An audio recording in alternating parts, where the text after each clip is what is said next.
All right, well, welcome everyone to Health, Equity, and Economic Growth for Energy Efficiency. This program is brought to you by the Green Home Institute. The Green Home Institute is a nonprofit with a mission to empower people to make healthier and more sustainable choices in the renovation and construction of the places we live. Today, I'll be your moderator. My name is Brett Little, and I am the program manager here at GHI. This course, like many others, is approved for multiple continuing education units, as well as 4 of our pillars of green for our program: health, materials, energy, and place. And then also, I'm missing the slide, but AIA, health, welfare, and safety, which may make it applicable to your state-based design or contractor license. Now, before we get started, we always do a huge shout out to one of our members. And I'm real excited. Our member, Architectural Resource, here is doing their Visible Green Home Tour again, and you can check it out on their website anytime. They go behind the scenes throughout the construction process, really detailing what they did. And this is one of their most recent Passive House certified projects, the Timber Hill project. So you can check our good friend Michael Clement out on this project. And this is who our members are. This is what our members do. And so can you. If you sign up to become a member today, you get instant access to all of our webinars, discounts on trainings. And I think we've got a couple of these mugs that were corn made out of corn, made in the USA. Got a couple with your name on it. So if you sign up, we'll send one your way. And before we get started, a huge thanks to our top tier sponsor, Panasonic Ventilation. Go to this link here, everything you could think of for ventilation: exhaust only strategies, your bath fans, your supply only strategies, bringing in fresh air, energy recovery ventilators that work in cold climates. I have one. It still usually works when it's super cold out, bringing in that fresh air in the dead of winter. I'm not opening my window. And they do all sorts of other things. They have smart ventilation coming, so it's detecting air quality and then only exhausting when you need it, not wasting energy for your clients. Head over to this website here, and you'll see all of their selection of all their ventilation products, Energy Star certified and top notch. Then also thanks to our second tier sponsors, Water Furnace and Enertech. This is geothermal HVAC energy, aka ground source heat pump. And ground source heat pumps are the most efficient way to heat and cool a house on the planet currently. They also can heat up water. And this works for forced air or radiant. Small projects or huge neighborhood scale utility projects can be used for geothermal energy. And the Inflation Reduction Act is going to expand the 30% tax credit through 2030. So that really helps cut down on some of the costs that you'll see for geothermal. So make sure you check out Water Furnace or Enertech for your next project.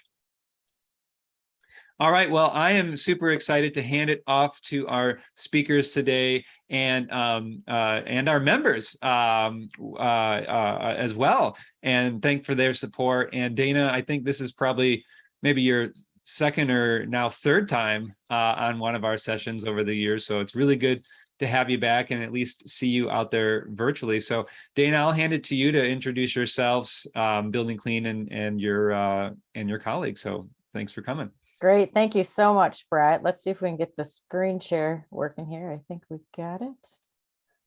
All right. Well, thank you to everyone for joining. Thank you, Brett, for having us again. Really want to welcome folks on behalf of the Blue Green Alliance Foundation and our Building Clean project.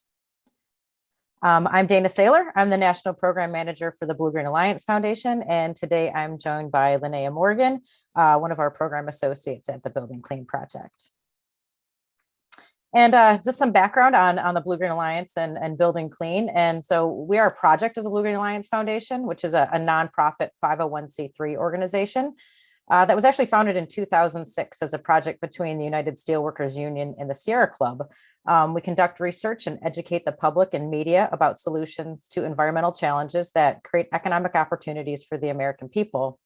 A lot of that research and education is currently focused on building what we call the clean economy, and that includes mapping jobs and growth opportunities in sectors such as advanced transportation and renewable energy.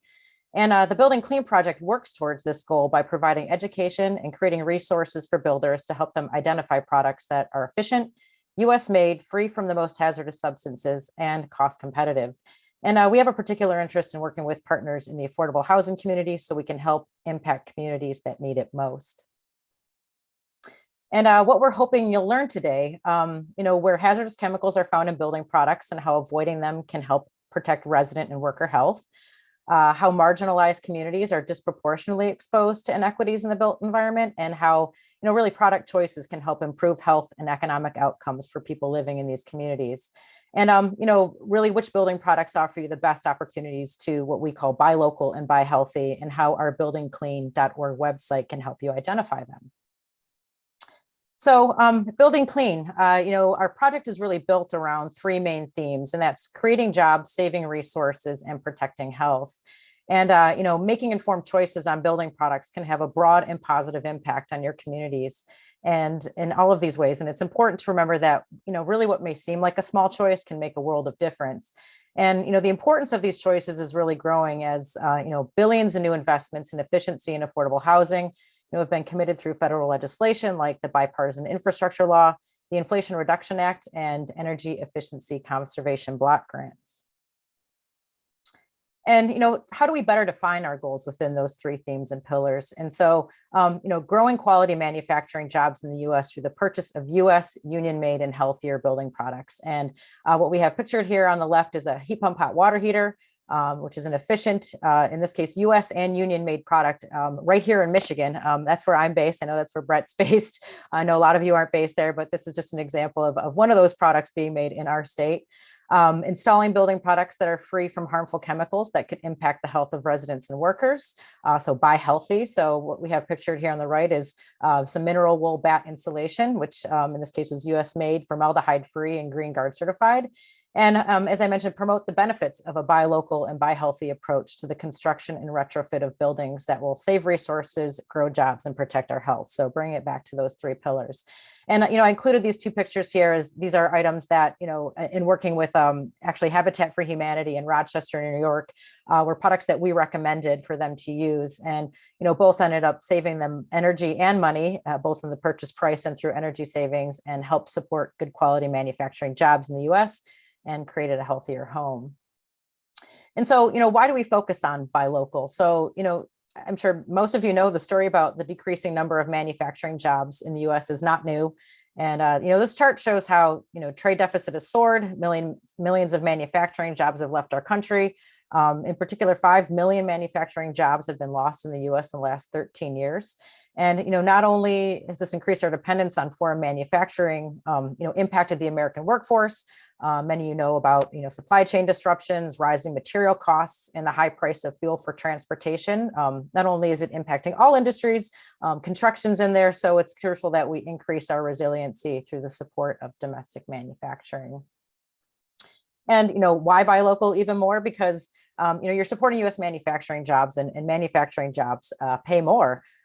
This graph from a recent report by the Economic Policy Institute shows that manufacturing jobs pay more than service sector job alternatives, really for non-college educated workers of all races.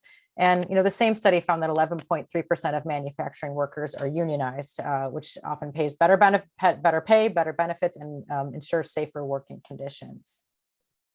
As I mentioned, I'm based here in Michigan, and I just wanted to show you sort of a map of the building product manufacturers here in Michigan. Our purchasing decisions, people in the building industry can help grow jobs in the U.S. and contribute to the economic security of families in Michigan and in your own state. And this map was actually generated from data in our buildingclean.org database. So mentioned there's currently 133 building product manufacturers in the state in the 10 market sectors that we collect manufacturing data on. So as you can see, the list of manufacturing facilities, all the different colored dots representing all of the sectors we actually collect information on for our database. And in particular in Michigan, wanted to point this out, Consumers Energy here has some great buy local rebate programs. They're actually some of the most robust in the country. We have one for commercial that actually, the Buy Michigan program pays a 30% incentive bonus for any measures undertaken with Michigan made products, which is, better than anywhere else as we found in the country. There's some other states that do this, but Michigan has really stood out. as well as the residential Made in Michigan program, which pays a flat bonus for a handful of measures undertaken, looking at insulation, water heaters, and windows and doors. And those that are, the assessment program participants for home performance with Energy Star actually have the greatest number of access to these incentives. So just a couple great programs here in Michigan. We do some work trying to actually research and look at other programs around the country and want to help others with these kinds of incentives at utilities. So this is great. And finally, buying local helps you get green building points. So, this chart here sort of outlines, that buying US or locally made products are incentivized in certain green building certifications. So, obviously, providing points for products purchased within a certain mileage from the project site. So again, this is an area we would continue to like to see incentivized and more certifications. Not only are the economic benefits that we've just outlined are great, but many are doing this and adding more of these incentives because of the emissions reductions that come from products that are made closer to the project site. And, why buy healthy? Building products, both those that we're installing through new construction and those that are present in older housing, contain chemicals that impact our health. This graphic from the USGBC shows different building products and where and what hazardous chemicals are contained within them. We spend roughly 90% of our time indoors where our largest exposure to pollutants occurs. And according to EPA, concentrations of pollutants have been shown to be 2 to 10 times high as those outside. And, these issues are compounded by chemicals that make their way indoors from the outside and get embedded in products like carpet. And, very simply, how do building materials degrade? Through off-gassing, through photodegradation, so sunlight, exposure to sun, and, abrasion, so friction and wear. So these are the general ways that we're seeing chemicals get into our environment. And then how do we get exposed? We absorb chemicals via skin contact, through ingestion, and through inhalation. And, these chemicals can hitch a ride on dust particulate that's so small, it enters our lungs and our body and it cannot filter them out. And, in fact, inhalation is the largest source of exposures, and, proper ventilation is really a way to help mitigate exposures to these chemicals, especially as we're tightening our houses up for efficiency. But this is a strategy and not a total solution, because if products continue to increase their exposure in air in other ways. And it just included a photo of an ERV here, which really helps with indoor air quality. And then finally, similar to buying local, buying healthy can help you earn green building points. So, Building Clean has actually, this is just a chart of some of those incentives for buying healthier products. But we actually have a more comprehensive resource and chart that looks into healthy building practices and building certifications. And it looks at over 40 different residential certifications. And we're happy to share that resource as a link to any materials we send out. And I think Brett's going to share this presentation. So some of these charts, if we're moving forward through them kind of quickly, you'll be able to see those in the future as well. So. But now I'm going to hand it over to Linnea, who's going to get into some more detail on actual harmful chemicals in building products. So there you go, Linnea. All right, thanks, Dana. You can go to the next slide. So these are 6 chemicals that have substantial research linking them to various long-term health risks. And those are PFAS, VOCs, styrene, formaldehyde, phthalates, and halogenated flame retardants. And I'm going to go over each category more in detail in the coming slides. Next slide. PFAS are also called forever chemicals, which essentially never break down. And they pollute our environment and accumulate up the food chain into our bodies through contaminated food, drinking water, air, and dust.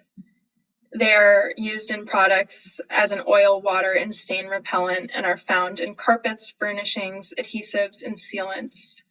And they've been getting a lot of attention lately in the news for being so present in our water, in our tap water.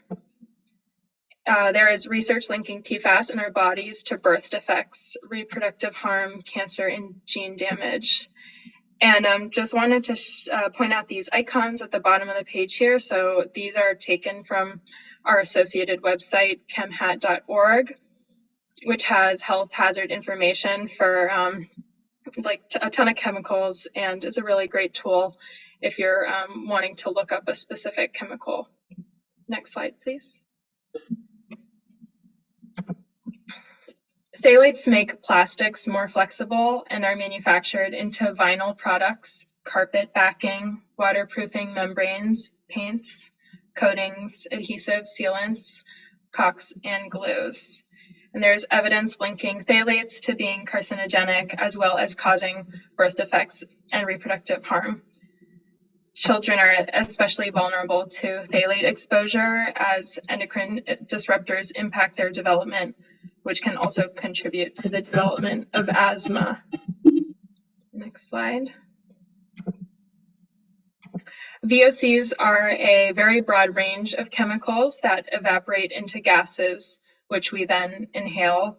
They are emitted from carpet, vinyl flooring, paints, stains, composite wood, upholstery and foam, and caulks and sealants, as well as many types of furniture. And if you look at this California Prop 65 warning, which I'm sure we've all seen before, anytime you see a sticker like this saying that it's known to cause cancer in California, it's likely that it has a higher concentration of VOCs. Next slide. Formaldehyde is a VOC, and it's one of the most harmful ones. It's a known carcinogen, and it has a strong smell.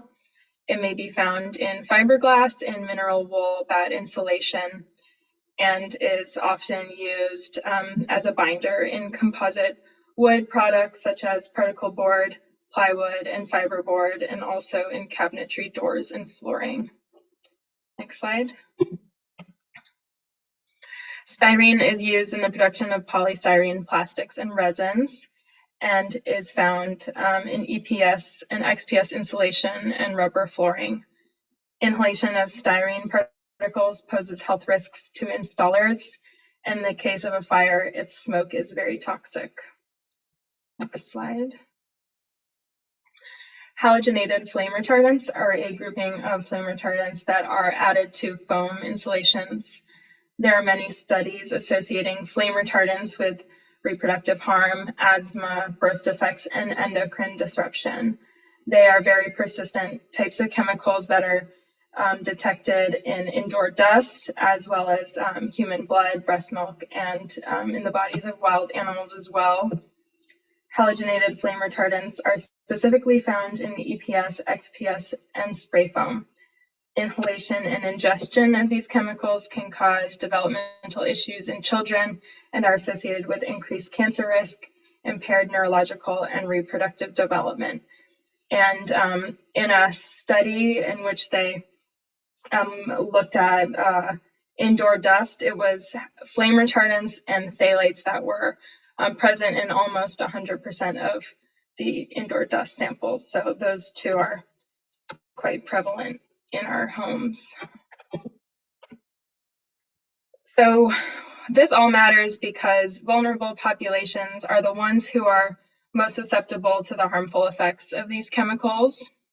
They can, they can affect anyone, but health effects would be more detrimental for these populations, and that includes children and the elderly, people with respiratory conditions such as asthma, those with weakened immune systems, those with limited access to health care, low-income populations, historically disadvantaged, disenfranchised, and marginalized groups, as well as those living in older or degraded homes that may still contain hazardous materials such as lead, paint, or mold. Next slide. So this is a map of Richmond, Virginia, which is where I'm located, published by the New York Times, showing the correlation between red line neighborhoods and average temperatures. And while this is an example of one city, it paints a picture that can likely be applied to most US cities. The racist practice of redlining has left a long history of injustice still prevalent today. Those living in redlined communities face greater poverty, poor housing conditions, increased pollution, hotter temperatures, and less green space. Temperatures can sometimes be found up to 15 degrees hotter than non-redlined areas. And this increase in temperature actually accelerates the process of off-gassing of building products, making the issue worse. And increased temperature also means more time spent indoors. And if the indoor air quality and conditions of the housing are already suboptimal, it can take a further toll on the health of residents. Next slide. So here, looking at Michigan, we can also see a correlation between asthma rates and redlining in many cities. These maps show that mostly all redlined communities have asthma rates of over 10%. Next slide. Minority populations have a higher asthma burden than white people. Black Americans are nearly 1.5 times more likely to have asthma and are 5 times more likely to visit the emergency department. Next slide. And so this is a slide, I'm not going to go over it all, but just showing asthmagens that are found in building products. And, you know, they're in a lot of these wet applied products. And when we look at the number of asthmagens found in building products, we can recognize how the prevalence of these products can have lasting effects on residents, especially in homes with poor ventilation. Next slide.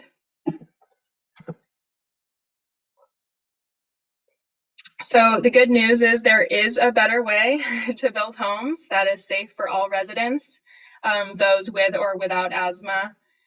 And this example is Breathe Easy Homes that are located in Seattle, and they were a partnership between the Seattle Housing Authority, the American Lung Association, Enterprise Community Partners, and other local health organizations.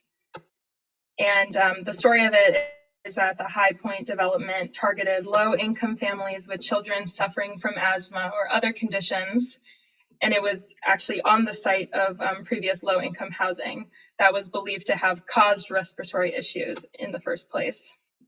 And the redevelopment included increasing the building's energy efficiency, as well as choosing low VOC paints, low VOC flooring, low VOC carpet, and a mechanical ventilation system.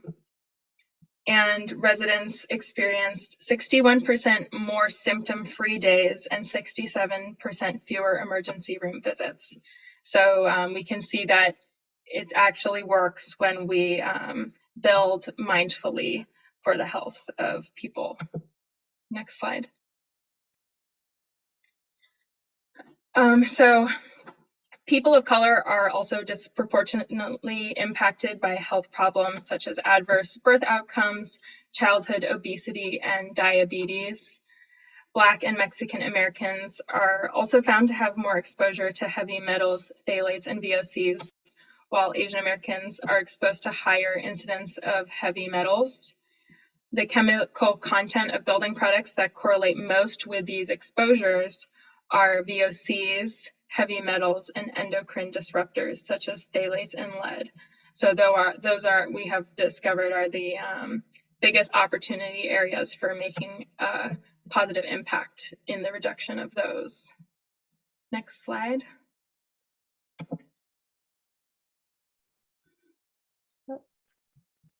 Is this off All to right. you? Yeah, this is off to me. There are a couple of questions, Linnea. I'm going to just look at the Q&A here before I get started on this next section here. So is that okay, Brett?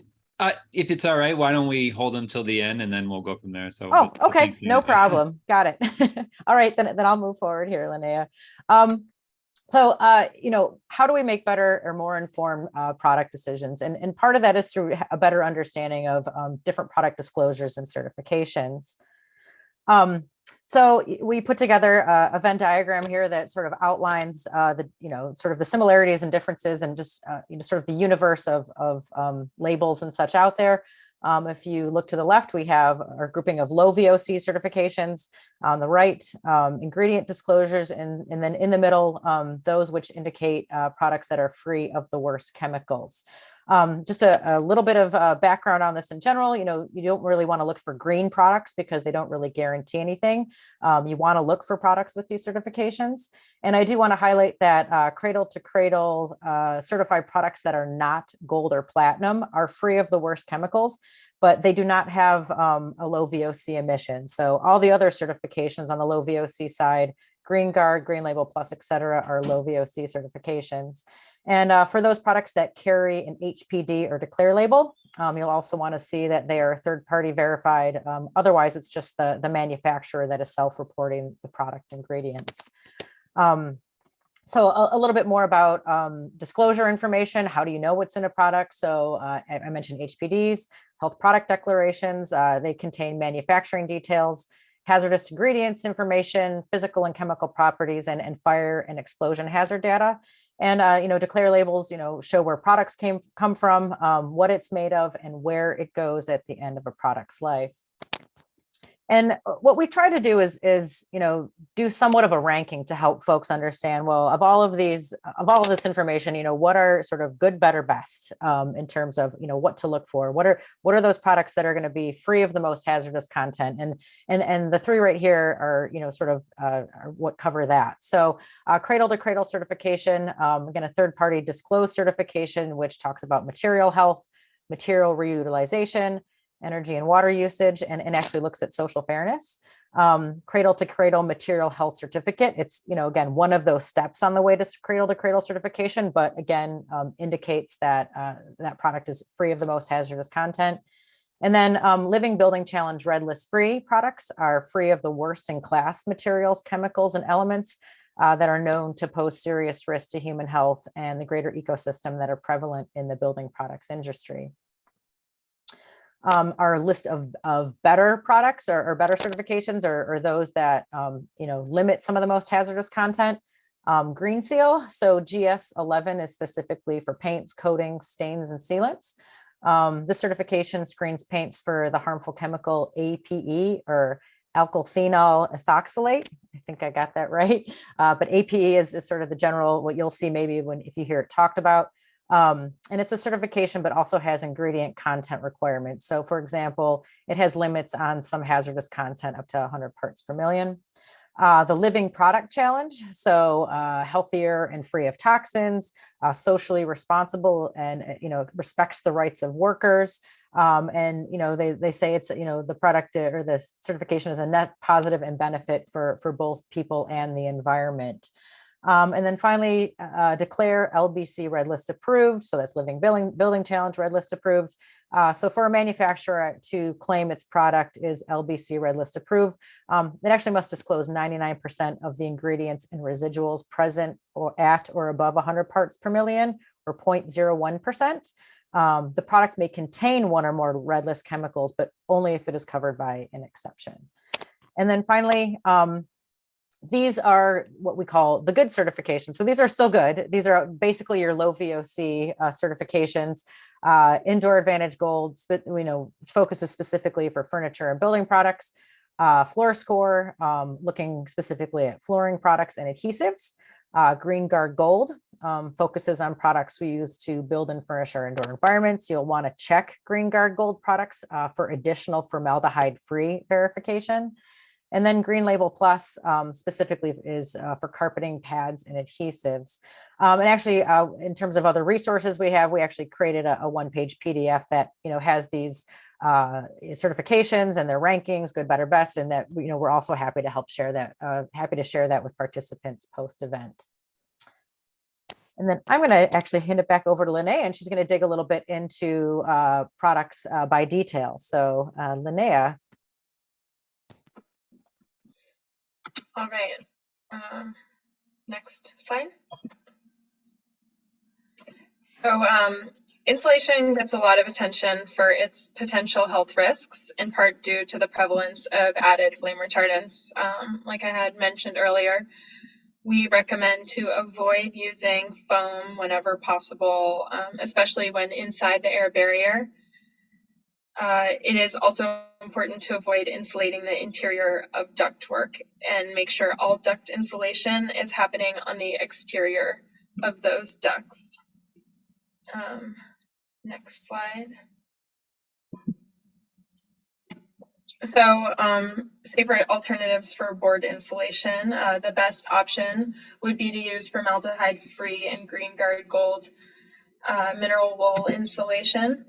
A great alternative for below grade insulation is cellular glass, which is a petroleum-free type of product. There are now product options for halogenated free polyiso board. That is a better choice if rigid foam board is going to be used in a more interior above grade application. And to reduce the use of adhesives, mechanical fasteners with board insulation are better. We recommend using foam board insulation for exterior below grade applications only if possible. Next slide. So now still insulation, but just moving outside of the rigid board. The safest and healthiest insulation is formaldehyde-free or Green Guard Gold fiberglass, and mineral wool with other less common forms of insulation also being free of the worst chemicals, such as cellulose or hemp lime. Next slide.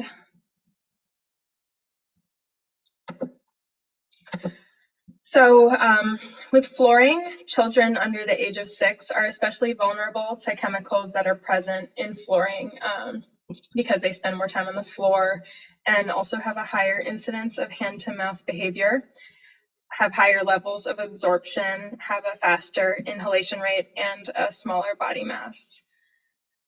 We recommend avoiding vinyl products because of the added phthalates, but if you must use them, please be sure that they are phthalate free and also do not contain recycled content. Next slide.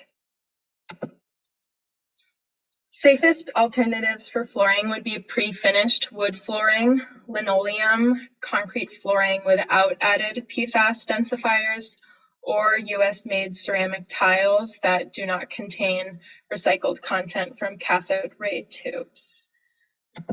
Better choices are PVC-free resilient flooring or low VOC certified wood and laminate. And if you are refinishing a hardwood floor, please use low VOC stains or finishes.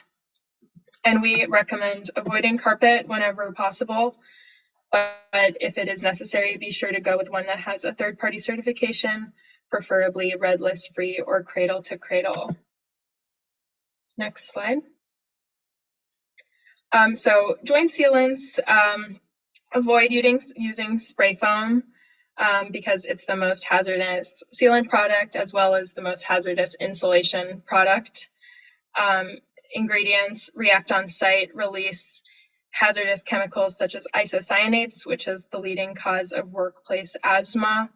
And it's really toxic for installers. There have been studies that even when they're wearing completely proper PPE, they end up leaving the job site with high amounts of the chemicals in spray foam found in their blood and urine. So caulk sealants are preferred to spray foam whenever possible. Acrylic-based sealants are also preferred and that they be low VOC. And look for products with Green Guard Gold certification or Indoor Advantage. Next slide.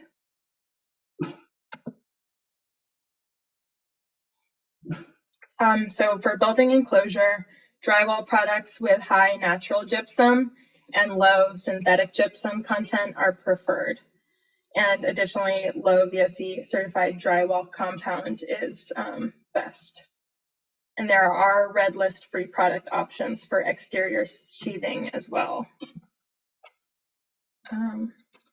For paint products, look for GS11, so that's Green Seal, certified paints, which are low VOC and APE free. APE being a endocrine disruptor chemical. Otherwise, better choices would be no and low VOC paints with any product label. And part of creating a low VOC paint is also asking for low VOC tints. So just important to recognize that there's a two-part component there. Also avoid antimicrobial paints, as there is no evidence that supports that they have any real world health benefits. And for wallpaper, I know that wallpaper is kind of having a trendy moment. Leading wallpaper have been found to contain PVC and other chemicals, including metals and toxic flame retardants. Next slide. And so for windows, doors, and skylights, we recommend choosing Energy Star fiberglass and wood windows and doors and avoiding the use of vinyl. And for interior doors, look for CARB Phase 2 compliant products with low formaldehyde. And I think back to you, Dana.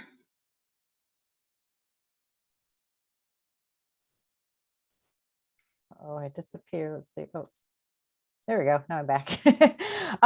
Thanks, Linnea. So, just to get back to, what are potential ways to find the products that you're actually going to, that have these certifications, that are made in the US, that meet all these things that we're talking about. And so, buildingclean.org is the tool that we've created to help those making decisions like those on this presentation here today about building products to, help you find US made efficient products that are limited in or free from hazardous chemicals. And so this our buildingclean.org website again helps you find US and union manufacturing facilities.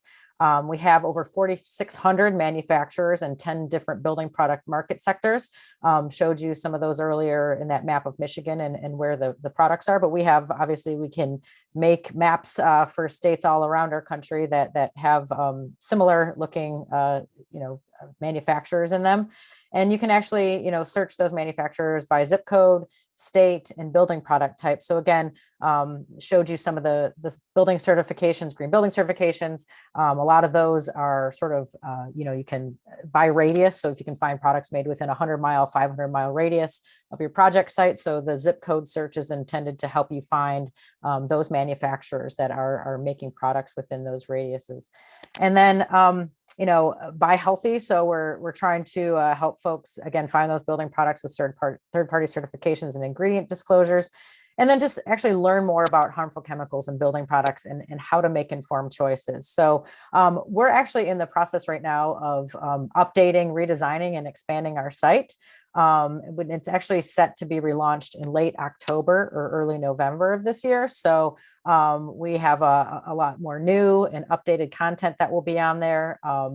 Hopefully things that are very relevant and informative for a lot of the conversations that are going on today around, different product types and electrification and workers and all kinds of issues that folks are focused on when it comes to building and building in the affordable housing sector.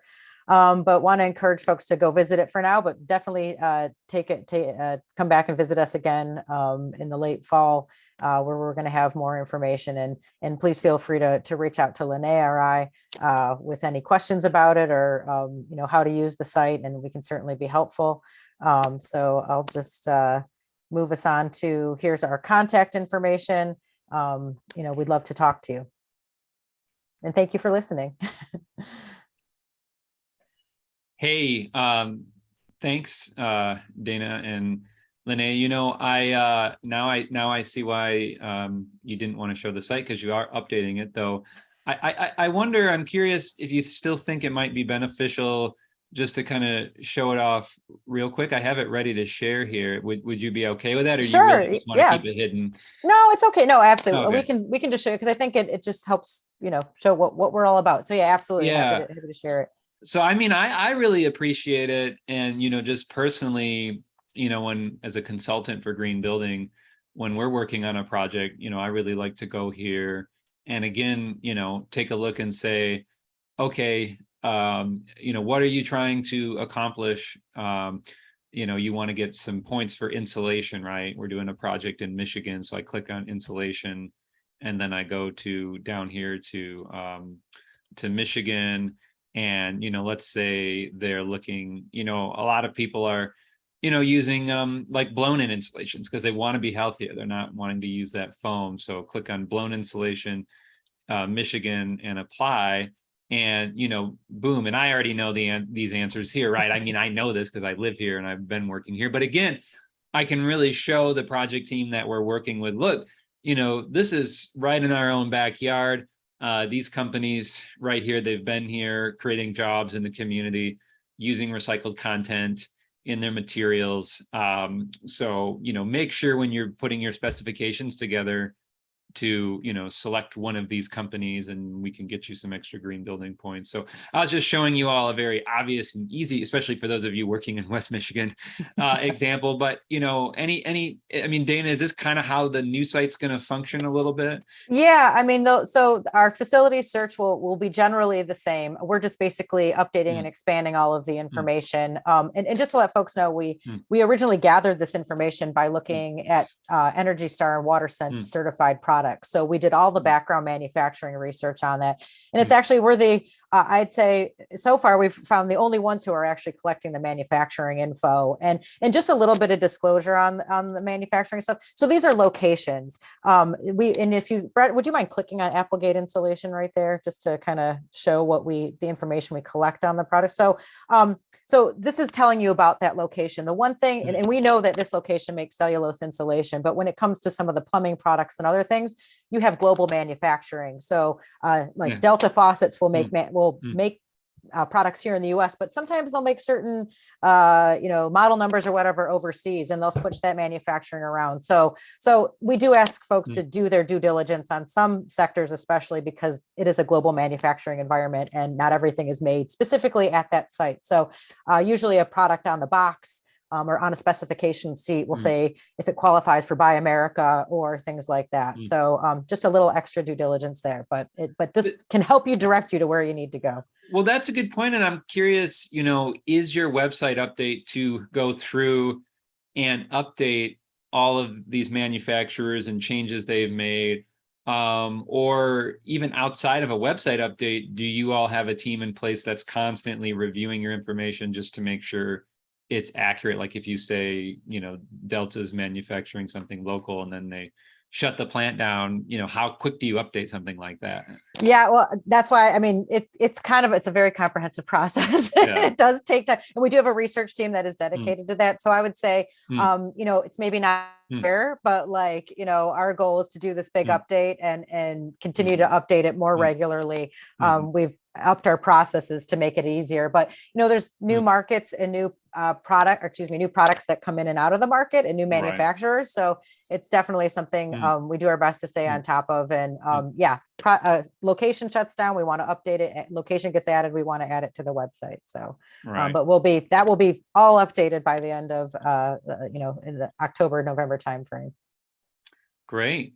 Well, that's good to hear, and we will make sure to share that out with everybody on one of our membership announcements, probably in December or November. So keep me posted on that, Dana. So yeah, we got a lot of questions rolling in, some really good questions. And one of them was about benzene. Is that a chemical of concern that comes off of, our building materials at all? Linnea, I'm going to throw this one to you, Linnea. Go ahead. Yeah, I can answer this one. And I did send a link to that person, or I don't know if it reached everyone, but benzene is a VOC. And I thought it was the perfect example to highlight our website, chemhat.org, because, I don't actually hold all this information in my head. I'm usually using resources to check on it, but I just dropped in the chat there benzene, so it says, it's a carcinogen. It can contribute to birth defects, reproductive harm, gene damage. So, this tool, chemhat.org, is really useful for looking at all the type of specific information. Yeah, and that's a good point about VOCs. I have several air quality monitors, and I'll be doing a session on that, promise someday for you all. But they all register VOC. It just tells you VOCs, right? Up or down. One of them actually tells me formaldehyde, which is not fun to look at. But and so we know that I'll be cooking and the VOC spike, but those are probably friendlier VOCs. So really, I'd imagine when we're measuring all these VOCs, it's really hard to tell if some of them are bad ones, and maybe some of them are just smells from cooking, right? Or what are your thoughts on that briefly?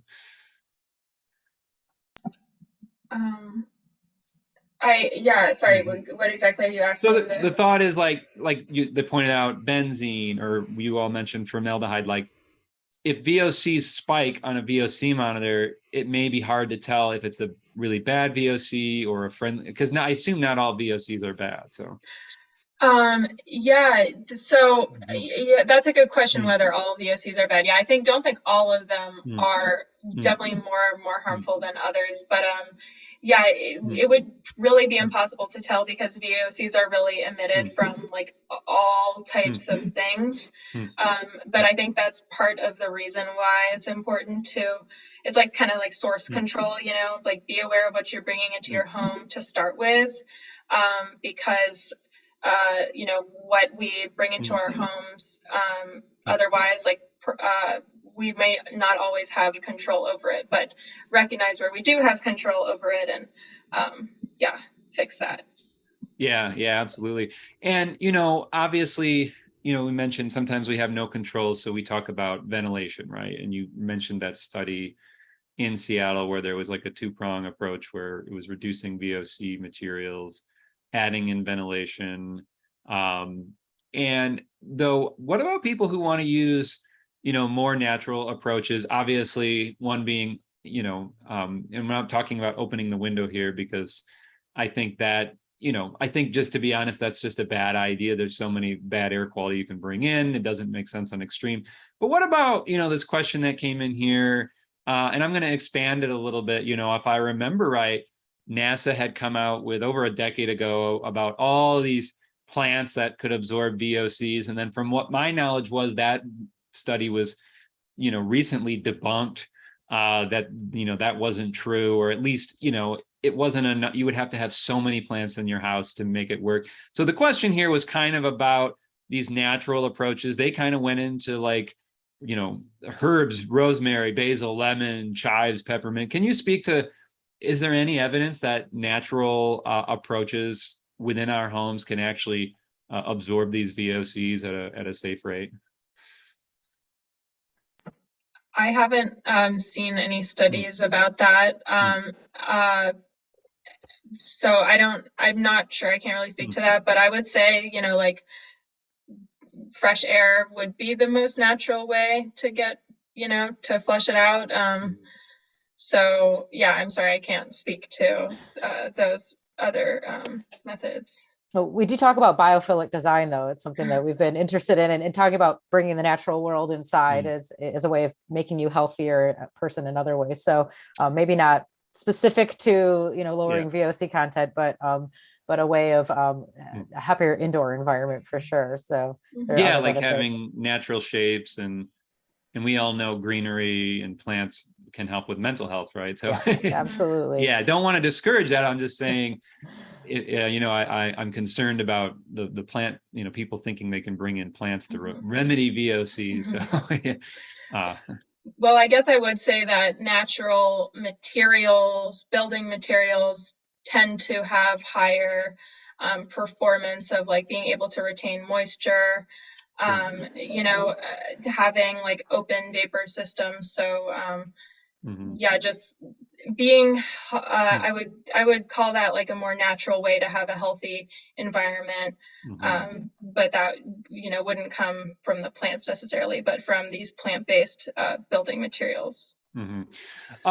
So there's a question here about, who determines the definition of low VOC or no VOC, or I'll even tack on what levels of VOCs are safe. Is there any consensus on these things?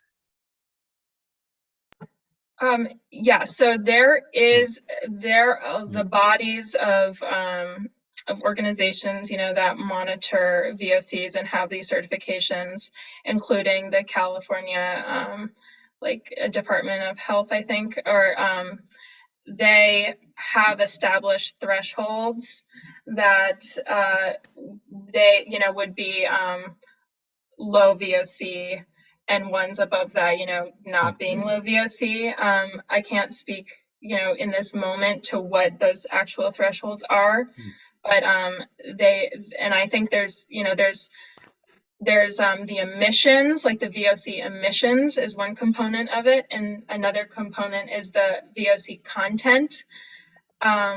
So yeah, I couldn't give you a solid answer, but there are actual thresholds in which all these bodies are testing for. Yeah, and I think you were referencing the CARB 2 standard, the California Air Resource Board. I guess anytime there's a standard about sustainability, you probably can find California had written a rule about it these days.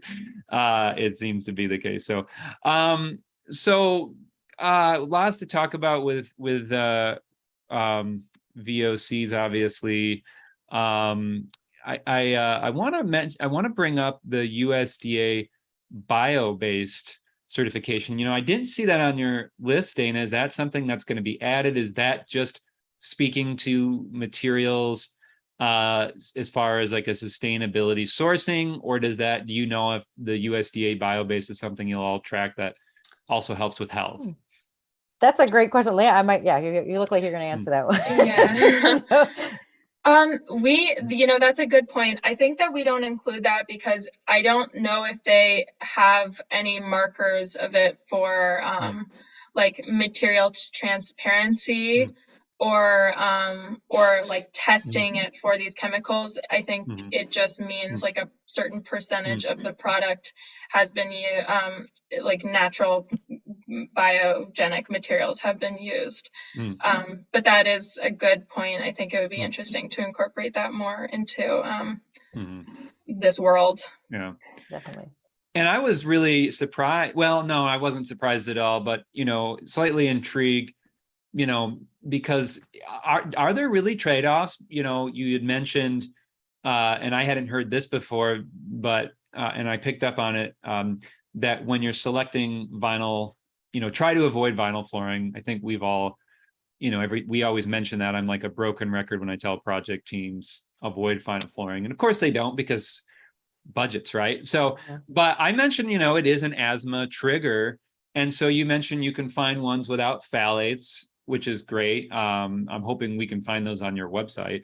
But the part that was really intriguing to me is almost these trade-offs we have to make that we talk about in the 5 pillars of green, of recycled material. You had said, and we always want people to use recycled material, right? But it sounds like in vinyl flooring, that might have a negative health consequence. Does that also play out in other products? I think about all these products that have recycled plastic, and I'm like, are they just off-gassing more VOCs from this downgraded plastic?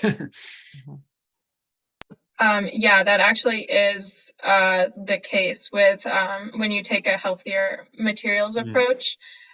You're pretty much consistently guided to steer away from recycled content because you just have no idea what is in that recycled content. So, yeah, it is, unfortunately, what is green in that scenario is not like good for the occupant necessarily.